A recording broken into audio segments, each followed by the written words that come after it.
And I'm so curious about your story too, because I know you did not do the surgery. And I want to hear Yeah. about when you first got it. And I know you got it younger, like your diagnosis was way younger. Yeah. So start from the So beginning. I, from the beginning, baby Let's Faye. go. Let's go back. Um, yeah. So I was diagnosed when I was 8. I don't remember having any pain. I just remember I was at a checkup with my pediatrician and I had my mom in there with me. I was 8. I was there for the lollipop. Little. Woo! And Yeah. and they had me do the forward bend test and she was like, "Oh, wait, this is do that again." And she was like, stand and like put your feet normal. Like I think she kind of was like, there's no. Anyway, so I do it again. She's like, oh yeah, like this, I had like this large right rib hump. So they send me to get my first x-ray, and I think my first curve at the diagnosis was 17 degrees. And they were like, okay, well, you have scoliosis, but we don't really do any treatment until it hits 25 degrees. And at that time, it was just a C curve. So I had kind of this long sloping curve that went to the right. Um, I was a tiny little toothpick of a kid. So they were like, you're going to grow a lot. That's the problem. It's like, there's a lot of growing for Yeah. you to do. I was probably at 8. I probably looked like I was 6 or 7 because I was just really tiny. I was like 10 percentile weight until I was like Mhm. 16. So I remember I had to get an x-ray every 6 months because they knew that it was like really high risk to get worse. I don't remember having any pain. I don't remember thinking much of it. I did at that time, I was very active. I did dance, a lot of dance. I also did gymnastics, a lot of gymnastics. So I started in gymnastics and then when I was 3, and then I started dancing when I was 5, and then over the summers we did like swimming and tennis, and I was just like an active kid. And so I was getting these x-rays every 6 months, and by the time I was 9 and a half, it had progressed to 27 degrees. And they went, whoa, whoa, whoa, you haven't even grown that much yet. It's already like, we're going to put you in a brace. So my dad's a scientist, so he's very academic. So he's like, we're getting a second opinion because we got to learn all the different types of braces. And at that time, granted, this is in 1998, 1999. Don't tell that to the kids listening. 1900s. There was really only like 2 kinds of braces. There was the Milwaukee brace, which is the one that has the big neck collar. And then there was the Boston brace, which was just sort of like a hard body cast. And there were a couple variations on the Boston brace, like some went around your pelvis, which I don't know how people got in and out of those. But for the most part, those were the 2 major types. And so we went and got a second opinion. They took me to a couple physical therapists around, different, they found a couple people because there just wasn't any specialized treatment for scoliosis. There was just sort of like people who did body work and kind of specialized on their own, but they weren't like federally recognized, if that makes sense. So I Yeah. remember they took me to see a physical therapist called John Claude West out in California, actually, and he had built all these sort of rotating Pilates gyrotonic based plates to sort of work on mobility. And so he gave me some exercises, which I just like hated doing because I was 9 years old. And I was just like, why Right. do I have to stand in a mirror and like look?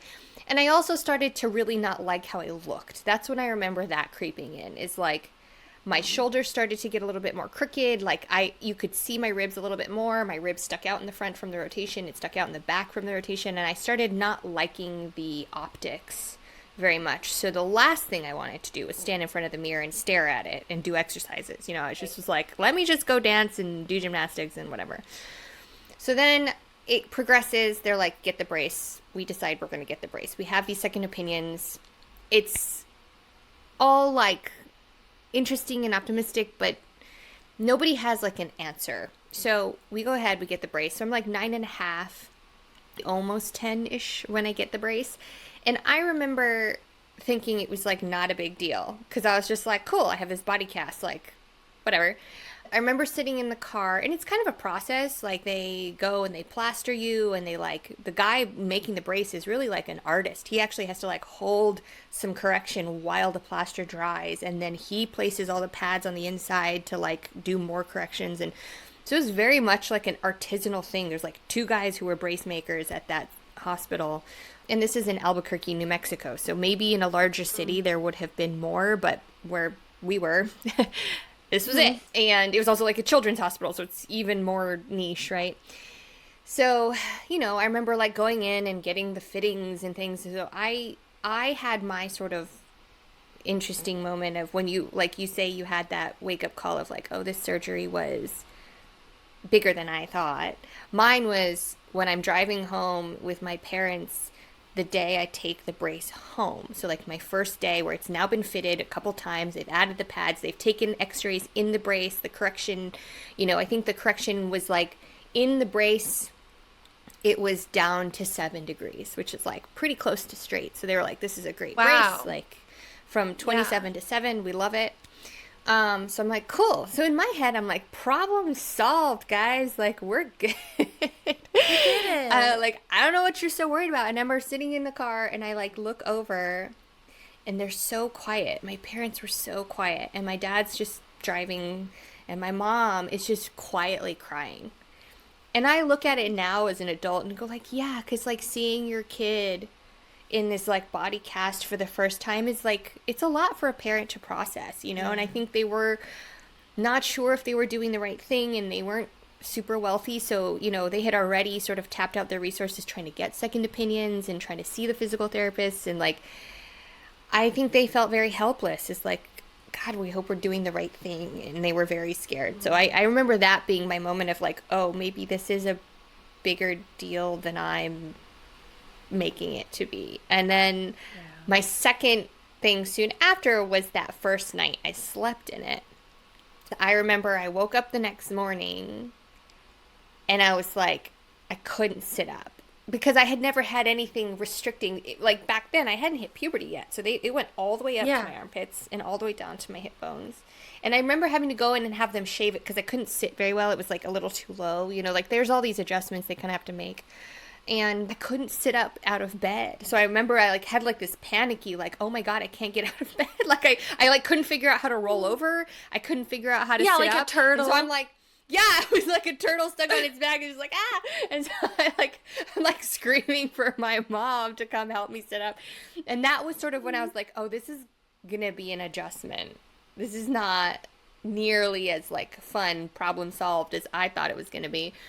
And I was supposed to wear it 23 hours a day. I was only supposed to take it off to shower. And I said, well, what about my dance classes? Yeah. So they were like, you can't do gymnastics anymore. They were like, that impact is only going to make the thing worse. So basically had to quit gymnastics. They said, you can take your dance classes, but try to wear it in your dance classes if you can. And I was like, are you crazy? Like, I have to bend and stretch and... Okay, so I said, fine, I'll try to wear it in tap class, but I'm not wearing it for ballet or jazz because what the hell. And so I was at that time probably doing gymnastics like 8 hours a week and then ballet like 4 hours a week or something like that. And then they made me quit gymnastics, but they said I didn't have to wear the brace when I took ballet. So by the time I would say I was still 9. So this is like within the first few months of having the brace, I was doing 25 hours a week of ballet because I was like, I don't want to wear this thing. Like, I'm going to sign up for I was like, give me a baby class. I'll be the demonstrator. Like, I'll help out the teacher. I'll be teacher. Like, anything to not have to put the brace back on, which I always think is kind of funny because then I ended up becoming a professional ballet dancer. And I'm like, probably because of that. Do you know what I mean? Like, I was on my own accord, like, sign me up. So I do remember trying to wear it during tap and that being awful because if you fell, you had no way to catch yourself. You just like hit your head on the tile. Like it was like actually really dangerous. So I just was like, I don't know about this. I kind of convinced my mom that I'm just not going to wear the brace during dance class. I was like, it's crazy. And if I fall, like literally can't, there's like not a way for me to like roll like a normal body because I'm just like stuck. Yeah. And so that first brace was like I had Tweety Bird tattooed on the front. I remember being like super proud. I got to pick my like cartoon character every back brace. So I had this like Tweety Bird, and or maybe it was on the back, but on whatever side the straps were not on. But I Hmm. think my first brace, the straps might have been in the back, which I remember thinking was crazy. But later they were in the Yeah, front. like how am I Um, supposed to do that? yeah, there was a lot, but I think they just assumed my parents would help me, so I guess that's anyway. And I was homeschooled, so I didn't really have to carry a backpack at that time. The only thing I had was a dance bag. My mom just was like, "We're gonna get you a rolling backpack so that you don't have to deal with carrying stuff." I was like, "Cool." Cool. So I was Cool that kid with kid. the rolling backpack and the back brace from like age Oh yeah. 9, 9 and a half, 10. Add some headgear. We're gonna be Oh so yeah, cool. wait till teens came. That was a whole. I was a Hmm. fashion icon, but it wasn't. It didn't really like phase me at that time. I was kind of just like, whatever. This is solving a problem. Like I can still do all the things I want to do. I was a little bummed to quit gymnastics, but I also really loved dance. So like, I was like, I still dance. It's fine. And at that point, I was kind of like, I want to be a professional dancer. So it was like an easy transition in that regard. And Yeah. then the And I second feel like, brace. sorry to interrupt, but I feel No, like no. the logic of not wearing the brace in ballet makes sense to me, and it would for sure make sense to me if I was younger. Of like, well, when you're dancing, you're engaging your muscles. You have to Right. have this kind of elongated core kind of activation, right? So it tracks to me that like, oh, I wouldn't need to wear my brace when I'm dancing because dancing should be helping my back.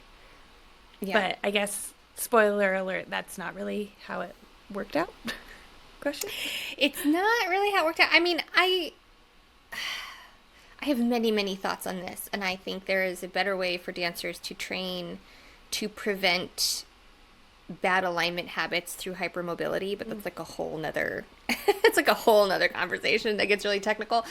But yeah, I mean, I think Yeah. in some sense, like the doctor was like, it's fine to dance without the brace because you are engaging all your muscles. So like in that sense, I think Okay. it does help your core strength. I think the downside of it that a lot of them don't understand is that if you are working in, once you start to get more advanced, you're working in really hypermobile positions. And so you are Mm. not necessarily always supporting yourself correctly with your muscles. You are also just like hitting your joints. And so sometimes that I think can Mm. totally backfire. And you can have coaches who lean into your bad habits and use your hypermobility and use your curves. And like there's all these things that like if you aren't aware and like what kid is going to be aware of that or aware enough Yeah. and self-advocate, like it's you're asking for like a lot from a child. But what I will say is that that first brace, the worst part of it was like I had a lot of calluses and bruising initially, which was very uncomfortable. And that in the summer it was really hot because it was like this thick plastic and thick foam, and it was just hot and sweaty. That's so And sometimes uncomfortable. I'd get like rashes, and like the skin part of it was really hard for me. Um, if I went anywhere humid, it was just a pain in the butt. But my second brace is when the real pain started. So during my first brace, I was pretty good about wearing it. I slept in it every night. I didn't do 23 hours because I was dancing as much as I could. But outside of dancing, and I'd have to loosen it when I ate because I ate a lot. So I'd often have to loosen it when I ate because it make room. But outside of those two things, I was actually very good about wearing it the way they wanted. And I ended up developing a second curve. So basically, I developed a second curve above the brace. So then by the time I was 10 and a half, I had an S curve. So then I developed this top curve that went all the way up into my neck. So my head was always over here. And I had two curves now. So they had to give me a new brace Terrible. about every year because I would grow out of it. And at this point, I'm still having x-rays every 6 months. They're making little adjustments to the pads and whatever as they go. So I get my second brace. And again, it's a guy, doing it. And their goal in it is that when they take the x-ray in the brace, that they get as much correction as possible. So now I've got this second Mm. curve. They have to pad the top. They're trying to figure out how to like reach it without having to do the Milwaukee brace. I got a Boston brace. So it didn't have the neck thing, but they're like, well, if you have the top curve, that makes it harder, but we're going to try to stick to the Boston brace. So like we're going to try to somehow get correction on that top curve, even though it doesn't really reach. And so the guy, bless him, works so hard to get the pads right and fit the thing. And we get this, and I think my out without the brace, I was still like a 25 curve, and I think this top curve was like 17 or 15, something like that. So then in the brace, the correction was like 11 and 7. So again, great results. They're like Big. thrilled about it. So I go home and I take a deep breath and I immediately like sublux my rib in the front. Because basically, in order to get that much correction, it was so tight on my like sternum area because my big curve is like right behind my sternum and then my top curve is up higher. So the like chest part of this was so tight and I was starting to like develop breasts, so they had to like cut down the front at one point. I don't remember if that was, I think that was the like 10 and a half, 11-ish area, right? Because you're like, you have your like mosquito bites and they're like already sensitive. And then if they're like pushing on them, it like hurts, right? So they cut it. But what happens because they cut it is that when I take a deep breath, the bottom doesn't move, but the top moves. And so basically I would like sublux my rib in the front over and over again. So I had this huge bruise where I was constantly like hurting that joint in the front. And it was very painful. As long as it And I only remember- hurts when you're breathing. Right. Who needs to breathe? It's fine, you know. Just when you're And breathing. the thing was, I didn't want to complain about it because I knew the correction was like really, everybody was really happy about it, right? And I was like, oh, but this is working, so like I can't mess with what's working, you know. And I remember the calluses on that were, it was just a much more painful brace because it was much more restrictive in a way that the first one wasn't. And so it was effective, but really, really bad for my mental health. So that year, I started having, and I did not put these things together until I was an adult. So I'm only sharing this because if you have a child who's dealing with chronic pain, I think paying attention to this aspect of pain in children is super important. Nobody knew about it. I didn't know about it. My parents didn't understand. This is just my personal experience. However, I was in enough pain every day that I actually started having frequent suicidal ideations, so trigger warning, because I didn't understand how much pain I was in. I didn't know that they were related. You know, I just thought it was because I wasn't super popular and I was kind of bullied sometimes at the dance studio and I was like homeschooled and, you know, I was just like a kind of a weird kid and I was already the kid with the back brace and the backpack. So the rolling backpack. So I kind of just assumed it was from being unpopular, from being a good dancer, and some of the girls at the dance studio really disliking that about me or being jealous and taking it out on me and getting bullied. Like that happens from getting bullied too, right? But I look back on it and I can almost pinpoint that the severe increase in physical pain on the daily is like directly correlated to my like fantasies of ending it. And I think it was because I didn't have another way out. I was just so uncomfortable all the time. And I had no options, you know, and I definitely had like good kid syndrome. So I didn't want to disappoint anybody. I didn't want to not wear the brace and like be in the wrong. I also didn't know that it wasn't normal to be in that much pain. I didn't know how to ask for help or express to any adult that could help me that something was really wrong. My parents didn't know what was normal or not normal, right? Like, again, we're all working on this information that the doctor is like, the correction is great. This looks great. This is super promising. And we're all like, cool, well, then I better suck it up and get used to it. And that's what I did.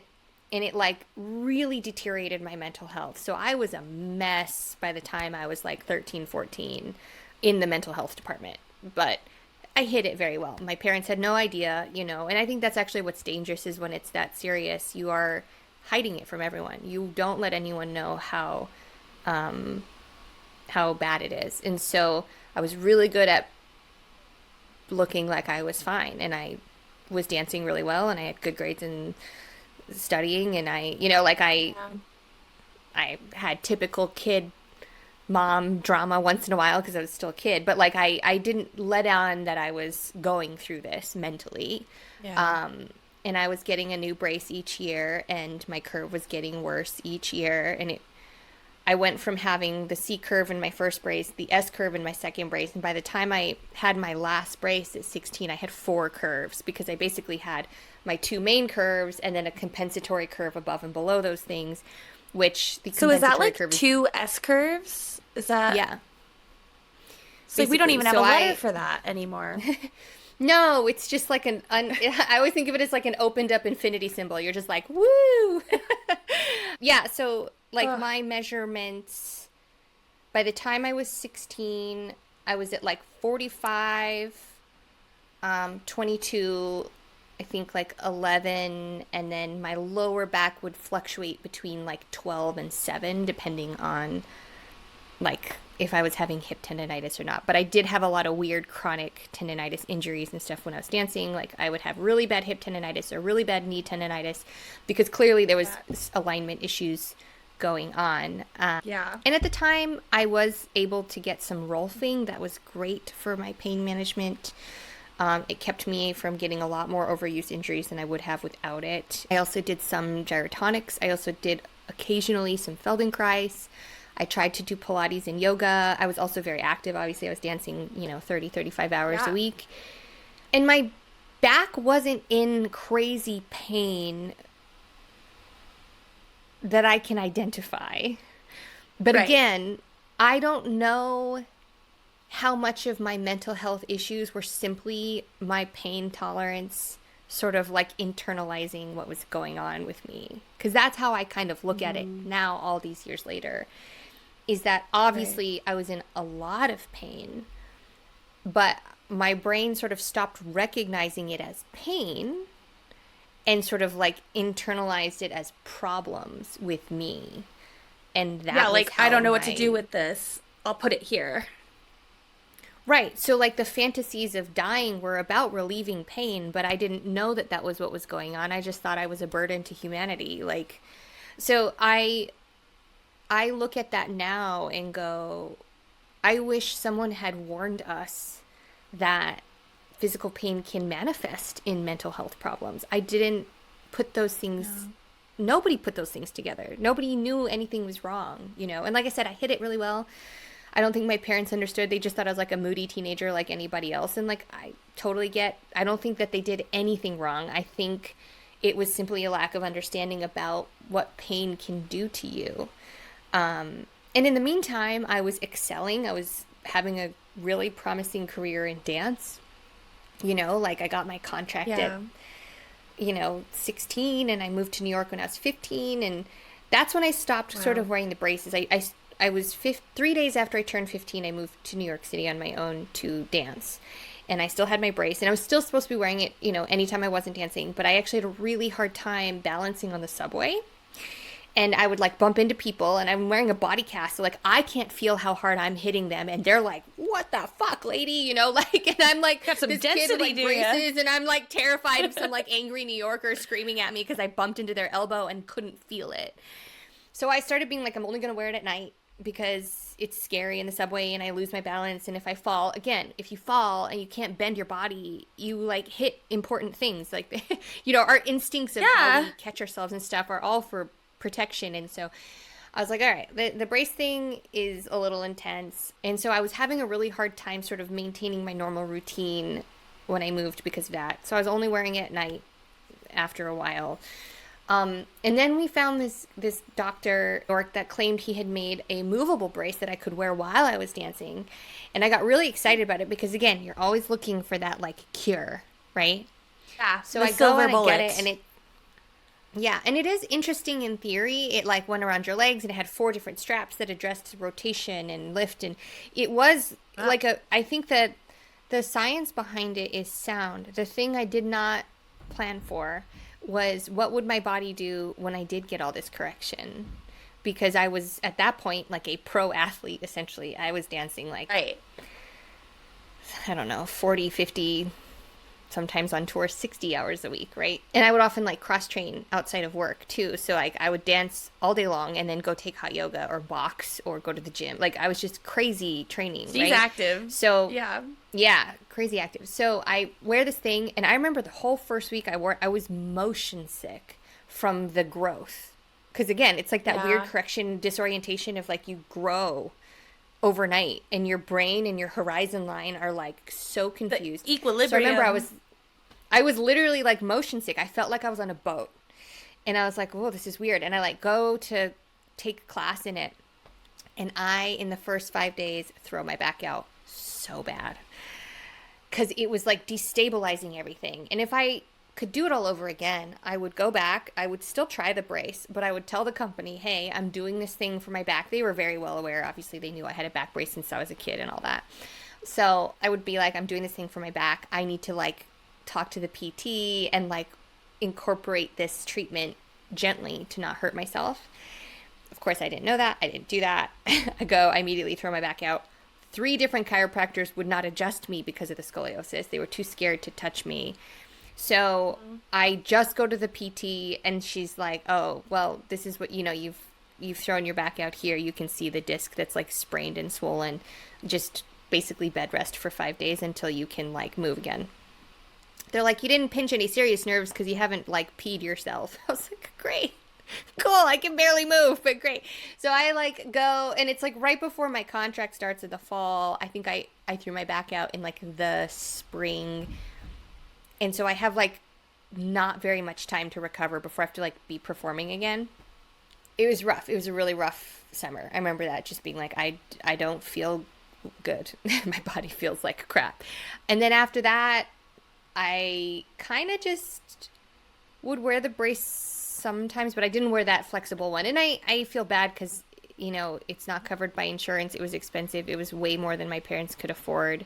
I think it broke their heart that I wore it for like a week, got hurt, and then never touched it again. Like, given how expensive it was and what a sacrifice it was, I'm sure, for them to get me that brace. And so I look back and I really regret not trying to manage that differently. But again, you're like 16 years old. I Yeah. don't know how I was supposed to know any better. And so And yeah, and I yeah. feel like a frustration that maybe I'm just putting this on you, but I can't imagine it not being there is like you're doing everything right. Like you've done everything right. You've had a brace since you were 9 at this point, and you just keep getting more curves. You just keep getting more pain. Like at some point I'd be like, I don't want to wear this brace anymore. It's not helping me. Like if the Yeah. braces helped, like, and I think that would go into my mental health and kind of spin of like you can do everything right and still it's And getting it's worse. still Like at not, some point I'd be yeah. like, Well, so that is basically what happened yeah, next. So at this point, oh I'm great, now 16. I'm now 16. I've now kind of been like, fuck the brace. Like yeah, I'm not doing this anymore. I found it more painful to wear it only at night because basically what was uncomfortable was the correction waking up one way and then it like slowly sinking throughout the day and then getting back. Like that was really uncomfortable. yeah, So I was like, I don't want to do this anymore. So I go to the doctor to get, because I was like, let me just get an x-ray now. I've had this injury. I'm about to start this season. I'm about to dance more than I've ever danced before. I just want to know, like, I haven't gone in a while. Like, let's get a New York doctor to take a look. So I get this x-ray. And at this point, my big curve is like 44 degrees now. And my top curve yeah, is 27 or something. Like, they're both getting hefty. hefty, And then, yeah. And then my neck is, 11 and my lower back is in the swinging. teens. Yeah, it's in the teens. And I have more rib pain and more mid back pain than ever before. And especially when I'm tired or I've been jumping a lot. Like, I've had this back injury now. Like, it's just, I'm like, let's check this out. So I go. And granted, at the time, I lived alone. So I didn't have my parents with me. And I go to the doctor and I'm sitting there and he's like, you need the surgery. And I was like, I can't have the surgery. And he was like, you need the surgery because now you're past 40 degrees, which means it's only going to get worse with gravity every year. You're going to get a few degrees worse. It's going to crush your lungs. It's in your middle, it's in your mid back. It's going to crush your lungs. It's going to strain your heart. It's going to compress your kidneys. It's going to affect your ability to have children. And he goes, and honestly, with all that organ strain, you're looking at it, he's like, let's say it gets 2 degrees, 3 degrees worse every year. That means by the time you're 25, it's going to be in the 60s. And you are going to be at risk for dying younger. Like, it's going to take plus minus 5 years, but about 25 years off your lifespan. You may never be able to have kids. Like, and he's just saying this to a 16-year-old with no parents in the room. With no just parents. To try to get me to have the surgery. Yeah. And, like, granted, I was a pretty independent kid. Like, I had been living in New York City already at that point over a year by myself and doing fine. I mean, fine is... You were there. But I wasn't like homesick and struggling. I mean, I was fine. And was I making good choices? But I was fine. I was surviving. Anyway, but he's in there just telling me this crazy stuff to get me to agree to the scoliosis surgery. And I say, well, what would the surgery entail? And he goes, well, given the placement and the severity, I would do like a bone graft on both sides. And I was like, okay, so what would that look like? And he said, well, the first surgery you would have would be where we go in, we do the hooks and the rods, and we take a bone graft from your hip and we fuse them together. And because your curve is so high, it would be from about here to below your belly button. So he'd be like, you'd be a solid bone from here to here. And then 3 weeks after that, we'd go in from the front and graft bone on the front of your spine to reinforce the big curve in the middle. And he was like, and it'll be about 6 months before you can jog, but that's what I would recommend. And I was like, I'm a professional ballet dancer. I can't just not bend. Like, like this is my living. Like, this is my livelihood. Like, I can't just not bend. I can't just be a solid bone. I can't be a thigh bone from the middle of my neck to below my belly button. Like, that is the majority of my spine. And I get that my back is super crooked, but, like, I can't just do that. And then he was like, all right, well, I wish your parents were here to tell you to, make the right choice or whatever. But I was like, whatever. So I basically walk out of that appointment like, fuck doctors. I am never doing this to myself again. And the thing that I didn't understand about that conversation that in the many years that have passed since then, that was 20 years ago. I'm 36 now. That I had already struggled with mental health and suicidal ideation and all this stuff, right? And that conversation made me stop caring about myself in a very dangerous way, because the way I took what he said to me was basically that if I wanted to keep doing the thing I loved and I didn't do this surgery, that I didn't have much of a future to look forward to anyway. That getting married and having kids might not be on the table for me. That moving past my 50s might not be on the table for me. That living past my 60s might not be on the table for me. That, like, I basically went out of that conversation and interpreted this information as, like, my life doesn't matter much anyway. So who cares? And I can basically live fast, die young. Let's go. Yeah. Yeah. And I can basically pinpoint that conversation as the start of my, like, self-worth decline. I mean, I already struggled with that stuff. Like I said, I was already struggling. But I can definitely, like, trace back this, like, attitudinal shift in me that became so much more reckless and self-harming, because I was like, it doesn't matter anyway. I'm never going to get to do these things. All I have is this. And so, as you can imagine, my mental health got worse. I started drinking more. I just started, like, I didn't care. I kind of was like, my life doesn't matter, so fuck it. And I started smoking and drinking and not, I just wasn't taking great care of myself. The only thing I cared about was dance. It's the only thing that kept me alive at that point. And then because I wasn't taking great care of myself, the following tour in February of the following year, I blew my knee out and then my dance career ended. And that is actually kind of, I know. And that was really crazy because that was a very serious injury. And it was bad enough. Like, I tore everything basically but my ACL. It was horribly mishandled by the company I was dancing for, partially because they had sent one 22-year-old manager with 12 dancers on tour, all under the age of 22. So she seemed like an Good adult, but I luck. look back and I'm like, you put a child in front of a tour of children. Like, what was happening here?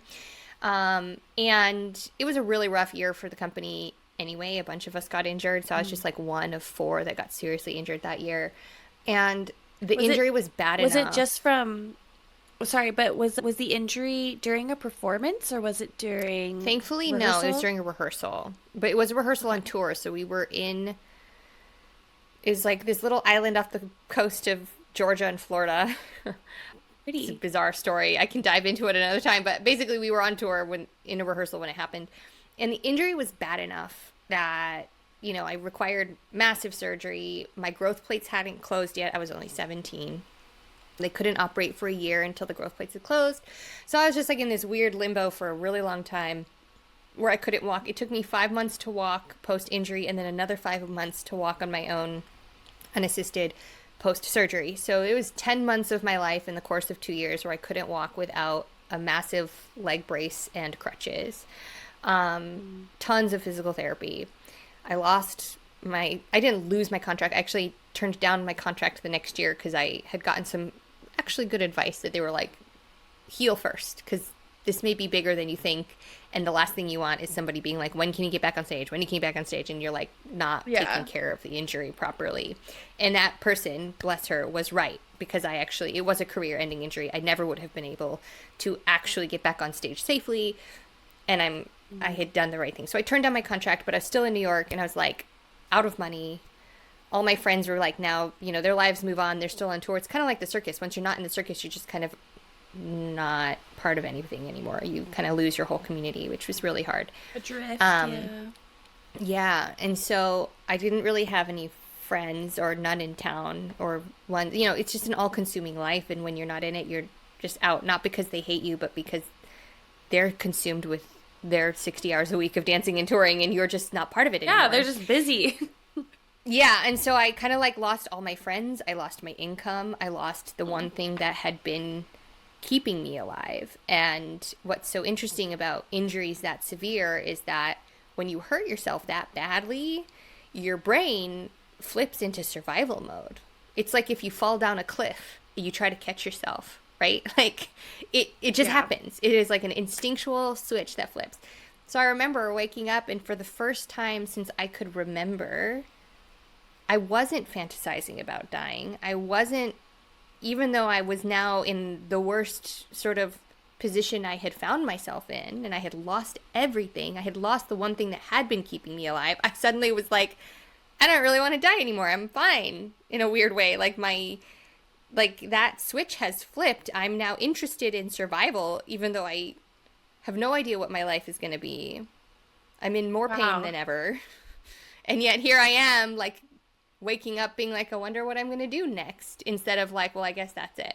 Like Hmm. it was pretty wild. I do think things happen for a reason and probably that was the reason was, had I not had that accident, that switch may never have flipped and that never would have gone away and it probably would have taken over at some point and that would have been obviously a tragedy. So I suddenly had this like will to live, but I also had way more obstacles now than before. I had to start over in every phase of my life.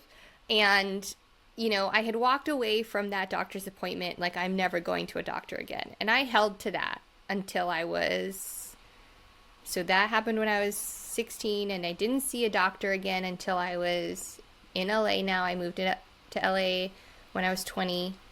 And I started having all these crazy symptoms. My arms would go numb. I was teaching dance. I Yep. was pursuing acting at this point, but my arms would go completely numb. My back would get like I would throw out my back and like not be able to get up off the floor for like 5 hours at a time. I was working like 5 part-time jobs, hustling. I was sleeping like 2 or 3 hours a night because of all my different jobs, and I was going to acting Please. school. And I was just again not taking great care of myself. I smoked like a chimney.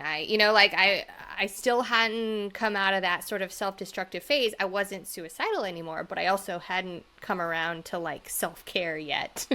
So Right. I was really not being kind to my It's like body. if I kind of like forward momentum would be like I'm running away from the pain in my body. And so it's like just stay busy, stay busy. Yeah, so I was just like full like trauma response, just like I'm just gonna work all the time and like so I Oh, was doing that, and yeah. I started having all these problems, and my shoulder was really uneven. So in my audition tapes, I was always trying to like hide it with my hair, and like I was so self-conscious about it. And I was doing like modeling, and I was so self-conscious about my rib cage, and like I'd book like a lingerie shoot, and then I'd be like having to explain to the photographer like why this angle doesn't work because my rib hump sticks out, and like it was like a problem, and it really affected my self-esteem, and I was having all these issues. So finally, when I was like 24, I think, I went back.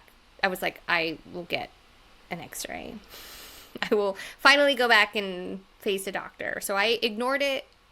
Oh, actually, I don't even know if I went right away to get an x-ray, but I ignored it for 8 years successfully. I just lived as if I didn't have anything wrong with me, and my arms would go numb, and these crazy pain would happen, and I would just be like, yeah, It that happens. happens to people, right? And people around me would be like, it doesn't though. Like that doesn't happen to people. Like, what are you doing?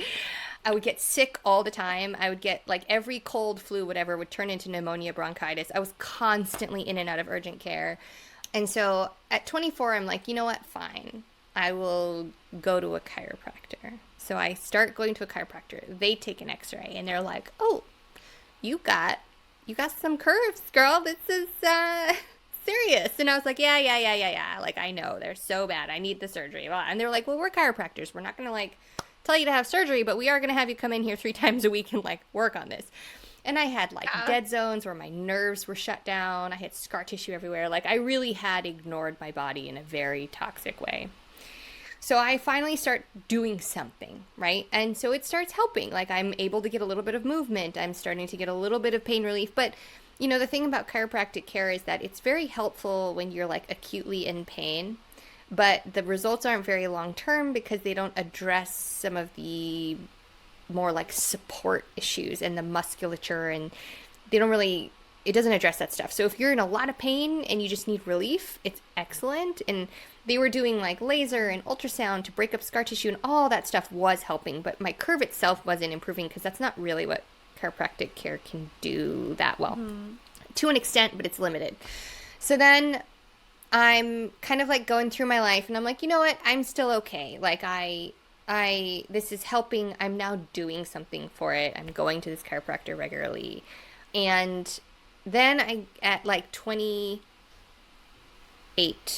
I go to one of my best friend's weddings and I'm one of her bridesmaids. And this was my big wake up call because all this time I'm still teaching dance. I'm still just sort of like smoking like a chimney. I'm still getting sick all the time. I'm still like underweight all the time because I'm constantly cycling antibiotics, and I don't think like my digestive system can even absorb anything I eat. So even though I eat a lot, I just look a little gaunt and gross.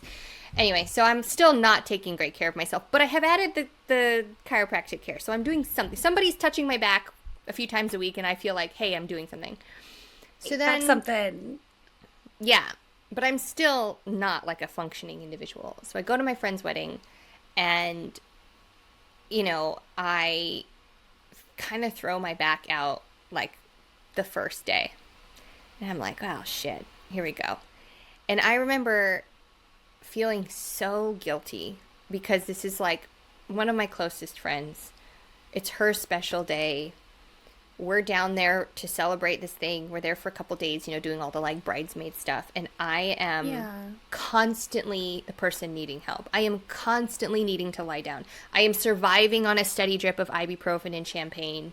I am Not a good combo, in so much, by the way. not healthy, by the way. I'm not recommending this to For anybody. anybody I'm just telling listening. you for transparency. This is how I coped. Shouldn't have done it this way.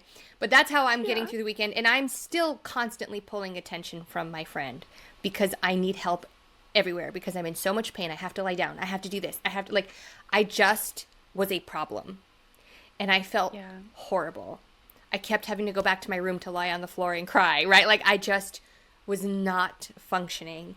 And that was really the wake up call that I was like, oh, I'm not actually taking great care of my back still. Like, I've been telling myself, like, oh, I'm now not ignoring it and thinking that that has solved a problem. But the reality was I was still not actually doing much to solve the problem. And my mom had, in the meantime, for the last like year before this, she had found online this clinic in London that does Schroth and a bunch of other methods, like scoliosis specific physical therapy. And they do like month-long and 2-week intensives. And so she had been asking, she was like, look, we will help you pay, to go to this thing. We just want to like take care of you because obviously you're still having all these problems, right? Because I'm calling them from the kitchen floor being like, I haven't been able to get up for 3 hours. And again, the people around me are going, this is not normal. You're not okay. Quit pretending like this is fine.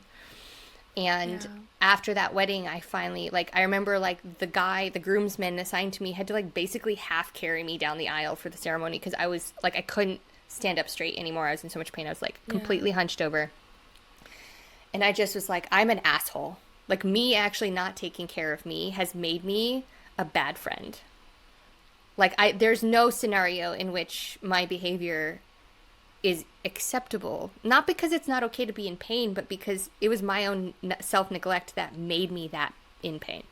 It wasn't like I was healthily managing and doing the best I can and this is just me having like a disability moment. This is me just being like, I've neglected my body for 10 years and now all of you have to deal with the consequences because I'm an asshole.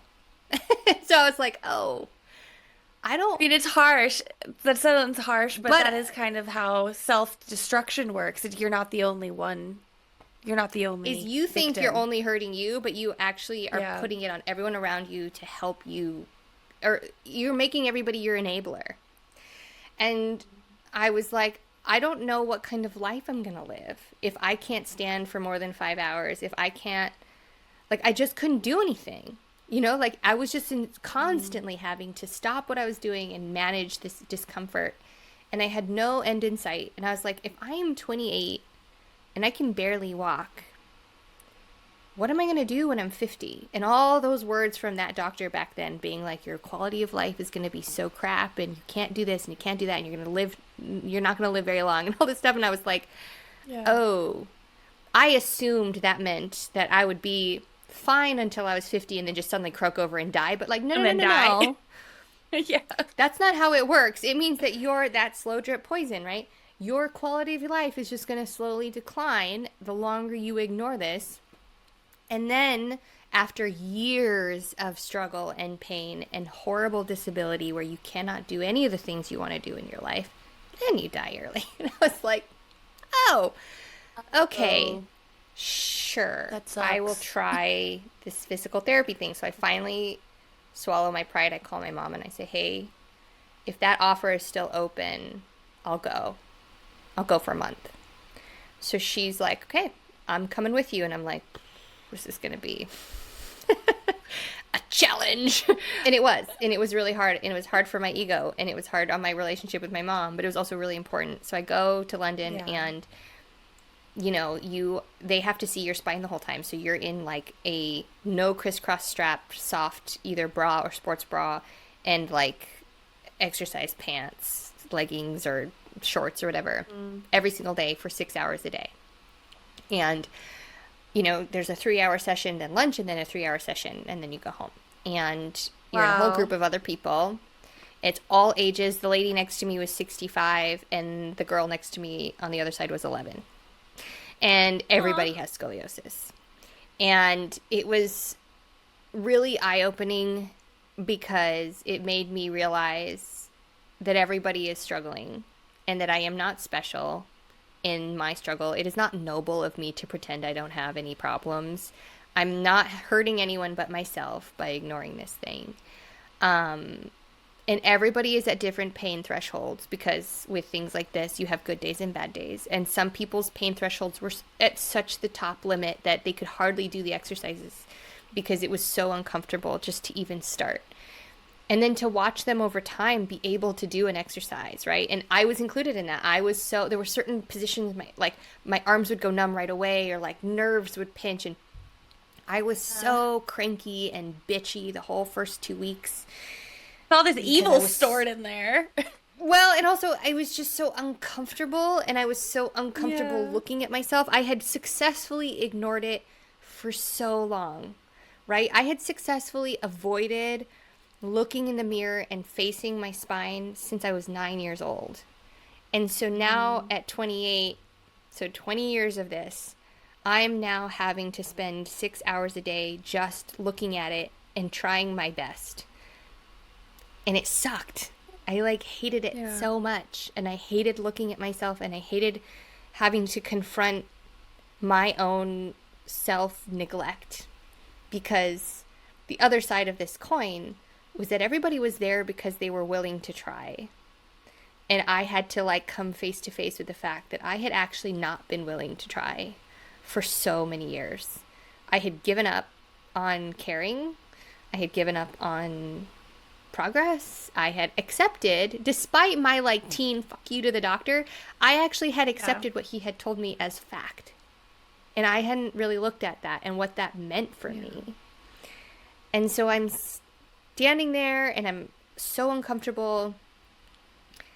And when you first go in, they check your breathing, they do all these different scans, they check your rotation. You know, there's all these different really interesting things they do to sort of measure your progress. So you have this scan, you bring your x-ray, so it's like on the little bars in front of you every day that you can, so that the physical therapists all know what your individual curve is so they can tailor the exercises to you. And then after 2 weeks, they do a second set of scans, and then when you leave at the end of the month, you get your sort of exit scans. And so I was so tired from it every day. I would get home or get to the Airbnb and barely be able to eat dinner before I would pass out. I was just like exhausted because I think I was emotionally and Imagine. physically completely drained by this. But what was crazy was the midway scans. I had improved so much. And this was the first time in my life where like my curves got better. I grew 1.6 centimeters by the end of that month. My breathing got better. I was smoking less while I was there because I was with my mom, and my mom didn't like it when I smoked. So like I used to smoke like a half a pack a day, and I was probably smoking like 2 or 3 cigarettes a day. So that was already getting better. But you know, the year before that, just to tack on what was going on with my health, the year before that wedding incident that I told you about, I had gotten 9 chest infections in a year. I did 5 cycles of 9. antibiotics. 9. I was basically sick every 3 weeks for about 3 weeks. I would always end up in urgent care, and of those 9 chest infections, I think 5 of them turned into full-blown either pneumonia or bronchitis that required antibiotics. So like I was not okay. And I remember going to my physical and my doctor being like, "You're going to die before you're 30 from like the flu because your immune system is so shot. Like you need to learn how to sleep. You need to learn how to like get better Yeah. nutrition. You need to learn how to drink more water." He was just like, "This Yeah, is let's not go back to supposed to happen basics. to you." Yeah, he was like, Yeah. "I'm not." I remember my doctor at the time actually told me, he said, "I'm not even going to ask you to stop smoking. I'm just going to ask you to do these other things first because you are so neglectful of your health that you will die from something as simple as the flu, like an elderly person might who's high risk, because you have made yourself high risk now." And I had to get the pneumonia shot. I mean, I was not like they normally save the pneumonia shot for when you're like 65 or older. And I was getting it at Yeah. 28. Yeah. And so I was really not okay. So then come back to London. I'm starting to sleep better. I'm finally getting some pain relief. I'm seeing progress. This is the first time I've had hope in a couple Yeah. decades. And the power of that was just night and day. I was like a completely different person between the first 2 weeks and the second 2 weeks. Because when I saw those midway scans, I was like, let's do more. And that weird fantasy of like, there's a thing that can fix this kicked in so hard, where I was like, I can be the first to like cure this disease. Like I was like, I'm going to do it. 100%. Which also isn't true. But I will say, since the clinic in London, since that first month, I still get sick when like the seasonal stuff comes around, but I get sick like Yeah. twice a year like the rest of the world now. Like Yeah, that's I normal. haven't had I still sometimes like, because of where my curve is located, my coughs don't do what coughs are supposed to do, right? So I do tend to be more likely to need antibiotics. But I have since also learned some strategies, which is that like when I get a cough, I start taking Mucinex right away and like trying to help my body get rid of the thing that coughing is supposed to get rid of. And because of like some of these strategies mixed with my spine improving some and my sleep improving, my sleep changed so much after that month at the clinic. For the first time in years, both sides of my ribs could actually touch the mattress when I slept. So that was like just this mind blowing. I didn't think that was possible for me. I just thought I would always be so rotated that wouldn't, my left rib used to not touch at all. Yeah. So when it actually was able to touch, I'm still crooked, but it's like enough that like the softness of But the it's mattress is there. still supporting both sides. Yeah, Yeah. my sleep improved so much. It was like a crazy difference, and my health improved so much. I also started taking collagen every day for my gut so that my, like, I take crazy amounts of collagen and probiotics, so that my gut health would get better. And what's wild is like the structure of my face changed because I think I was actually kind of malnutritioned before. And when I started to like absorb what I was eating better, my like bone Oh. structure and like my like the shape of my face, like it like improved my like facial structure somehow. Like my Yeah. bones and stuff got stronger. Like it really, it like really it like shifted the trajectory. So instead of like a constant downward spiral, I was now like hiking back up a hill. Yeah. And it just So turned, inspiring. it just like turned this corner. And then by the time 2019, so I still smoked, but I was kind of like playing with quitting now because I was like, I did okay smoking less. Like, so I was starting to try to like play with quitting smoking. I was starting to play with better routines. By 2019, in November of 2019, I actually quit smoking completely. And then the pandemic hit, so that was a little bit of a rough rough way to quit, but I There was did, and never I a have time to take on smoking. oof. But I did, and I successfully have quit like since. It's been a long time now. It's been 5, 6 years, and I haven't smoked again. Yeah. Um, and that has also improved my health. Like my last physical, like my lungs look clear. Like I'm Yeah. I'm much healthier than before. So, yeah, the physical therapy, just having that muscular support. So then I came back, and of course, when you're in like an environment where you're fully immersed like that, it's easy to stick to it because everybody around you's doing it, and that's all you have to do. Yeah. Your life is so simple. Yeah. And then you come back to your life and you're like, all this stuff and the stress and the schedule and the I have part-time so many jobs and the responsibilities. yeah, and I was renting a place where I couldn't put the wall bars up, so it was just hard. But then so I went back and I did a little 2-week course the following Christmas and then the following year after that. So I kind of did, my goal was to do it twice a year, but I did kind of like, I guess, each year. But each one of those I would improve even more. And then when the pandemic hit, they started doing virtual. So then during the pandemic, I basically did like a 3-hour session over Skype with them Monday through Friday. So I was doing 15 hours a week for like the first year and a half of the pandemic. And then it kind of changed, and now I do like an hour one-on-one because they were doing groups during the pandemic, so it was cheaper. But now I do like an hour one-on-one like twice a week, and then I also have a chiropractor here. So I kind of blend those two things. And then I just started FP about almost a year ago now, I realize. And that has helped a lot too. But yeah, it really did kind of flip the tides from the Yeah. self-destruction, downward spiral, health decline on all fronts to giving me enough hope that caring about it made sense again. And I think that's really the part I look at now as being sort of the key to working on your back is you have to have enough hope, enough support, and enough stability in your life to care about yourself on a very fundamental level. And I wasn't giving myself that, and I didn't have access to that until I went there. And so I think that, obviously I went from one very extreme to sort of the other very extreme. I don't actually think everybody needs to do it like so dramatically. I think that's just me. The way It's your I'm flair. That's my flair. I'm an extreme girly, but I also go like I think that the smallest shift can help. Like okay, Yeah, I so maybe agree. you are not in a position to go for an entire month. Like you can't just quit your job and go, or you can't afford it. You don't have a family member offering to help pay for it out of just sheer fear for your life. like okay, I get that. And that's I don't want to speak from that privilege and be like that's the only way to do it. I actually think it can be as small as looking at yourself in the mirror and being like you are worth caring about Yeah.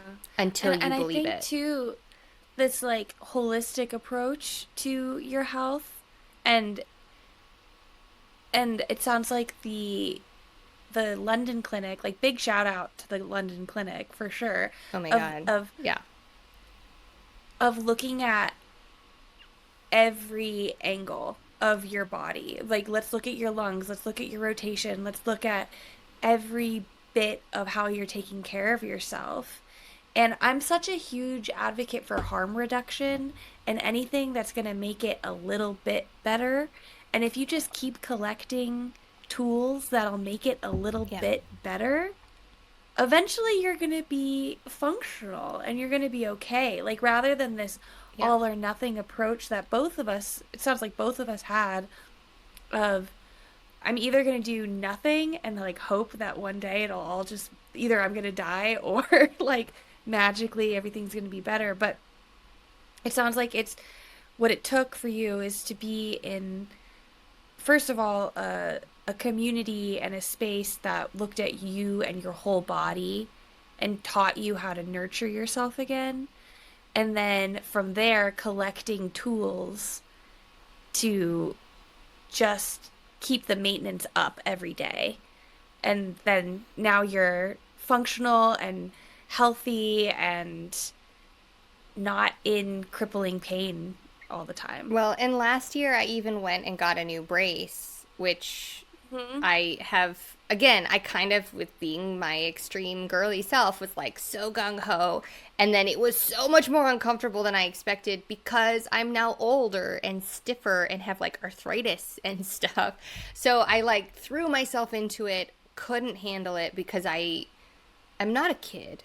I don't have a mom helping me with my meals and my laundry and my, you know what I mean? Like I Yeah. have all this stuff that I have to, and I like couldn't actually handle the intensity with which I tried to do the brace to my life as well. And so I had to Hmm. kind of pause because it was really messing with my sleep and my pain every day was getting high. And now that I know the dangers of having just that sudden increase in daily pain, as soon as I started feeling some of those symptoms, I was like, I'm going to stop and reset. I'm going to try this again Yeah. later.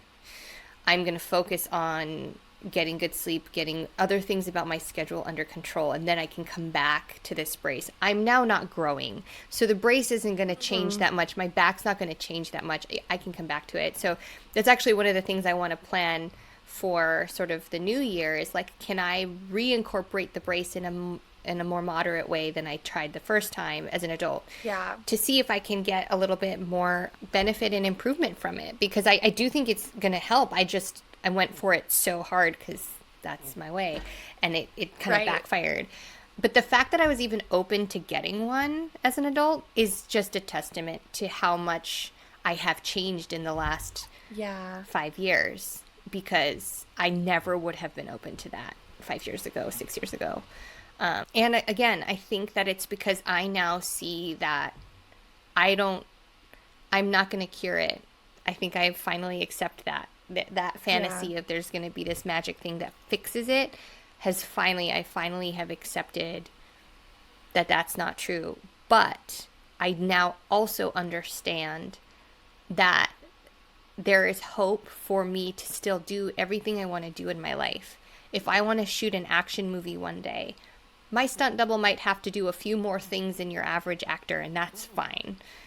That's But fine. it doesn't mean that I can't still get to the point where I can do the movie, right? Like, that's Hmm. sort of where I go. that same gung-ho attitude I had as a child that enabled me to become a ballet dancer, where I was like, I can do what I want anyway. I can still have that, minus the self-destructive element that I carried around with me, and it can only be better. Right? Like, now that I Mm-hmm. understand that that's what was going on and how self-destructive I actually was in hindsight, I don't have to do it that way again. I can now look at it and go, okay, I have to be a little bit more patient. I now have more pain from old age stuff. Like, I have arthritis The now, other things. and there's other things that come up. And, like, both of us are at the age we're going to probably be dealing with pregnancy stuff and the complications that may arise in our spines with that stuff at some point. So, Can't wait. like, it doesn't get simpler, but I think we're more equipped now to do Yeah. something positive with it. And I think ultimately that's why both of us, like, sort of segueing into why we want to make the documentary. Hmm. I think it's because we did it the hard way. We did it the ignorant way Yeah. first because we didn't know any better. And the Yeah. information wasn't available to us. And so we go, like, imagine how our journeys might have been easier, just a little easier, if we had known, if we had simply had access to more info than what we Yeah. had. And now, today, with the internet and social media, being able to reach an audience is so much more accessible that I go, we have to try. Yeah. Because if 13-year-old you or 14-year-old you or 15-year-old me had had more resources to go diving into alone in our bedrooms on YouTube, on whatever. Like, if we had had something to be like, oh, there's these other people who dealt with it this way or who deal with it this certain way, or there's this method and that method, and I could go try and see what works best for me, what feels good on my body, what resonates with my personal brand Yeah. of work ethic, lifestyle, comfort level, pain Yeah. tolerance, all these elements, right? And just to understand that, like, you're not alone. And when I say, like, I needed to learn that I wasn't special, I don't mean that so much in a negative way, but rather that when you realize you're not special, you realize that other people have solutions for you. If you keep telling Yeah. It's actually yourself very you're the only, liberating. yeah, if you keep believing you're the only one suffering this much, you are only closing off opportunities to help yourself and to improve your Hmm. situation. And by breaking through that mental barrier of, I'm the lone wolf struggling in this void, I wasn't open to things that would help because of that attitude. And when I was, like, in this clinic surrounded by people, and it's not like everybody has a great attitude because we're all dealing with the same shit. We're all facing our egos. We're all facing physical discomfort. We are all facing this thing that we didn't want to look at in our own ways at different times, and watching it play out in literally all ages, and realizing that, like, I'm just in this same pool of people, and that so much of your success in your improvement and your quality of life is dependent on your choice to improve it. And having that, like, demonstrated to you over and over and over again, and realizing that, like, your choice to help yourself is what makes all the difference, is actually very empowering. Like, it, so when I say you're not special, it's not to put you down or to be, like, dismissive of your experience Right. or your pain or how you found out or your current circumstances. None of that. But it's just to say that, like, if you finally look at yourself and go, I'm not special because I can choose what I'm going to do next. That's the power. That's the mind shift that has to happen. And when I was able to finally do that is when everything started getting better. And I now look forward to, Amazing. like, my next 20 years. Like, I'm 36 Yeah. now, and I go, like, by the time I'm 56, imagine all the things I will have been able to do because I finally made that an understanding for myself.